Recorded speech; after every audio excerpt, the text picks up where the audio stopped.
Bismillahirrahmanirrahim. Müqəddəs hərflər haqqında bu açıqlamanı ən mötəbər dəlili İmam Zeynulabidin əleyhissalamdan nəql edilmiş aşağıdakı hədisdir.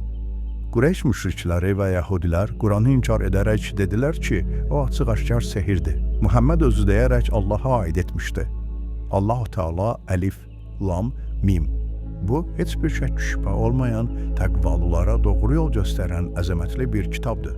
Ayələrini nazil etməklə demək istəmişdi ki, ey Muhammed, sənə nazil etdiyim bu kitab müqəddəs hərflərindən, əlif, lam, mimdən təşkil olunmuşdur. Yəni sizin də istifadə etdiyiniz dildən və əlifba hərflərindən. Əgər bacarırsınızsa və doğru deyirsinizsə, onda siz də onun kimisini gətirin. Təfsiri Burhan, cild 1, səhifə 54.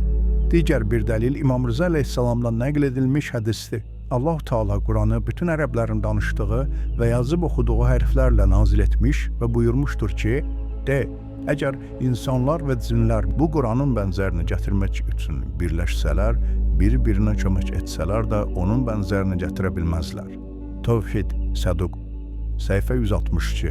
Qurandakı müqəddəs hərflər haqqındakı bu mülahizəni təsdiqləyən başqa bir məqam ondan ibarətdir ki, Quranın belə bir hərflə başlayan 24 surənin başlanğıcında müqəddəs hərflərindən dərhal sonra Quranın və onun əzəmətindən danışılır. Bu da onu göstərir ki, deməli müqəddəs hərfləri ilə Quranın əzəməti arasında bir bağlılıq vardır. Belə ayələrdən bir neçəsinə diqqət yetirək.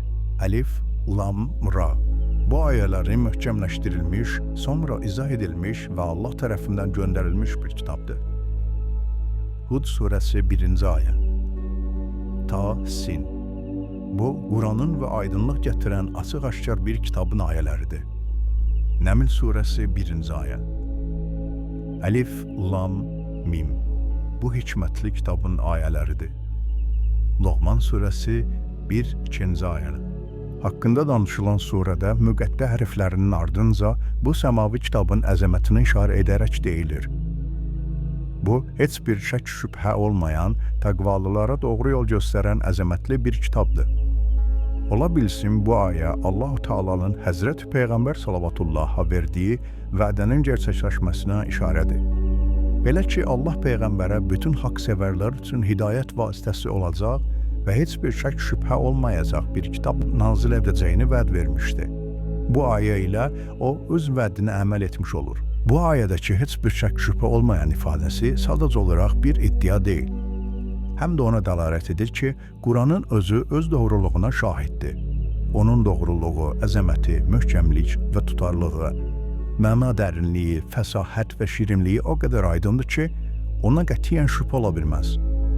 Maraqlısı budur ki, zaman keçdikcə onun təravəti, təzəliyi azalmır.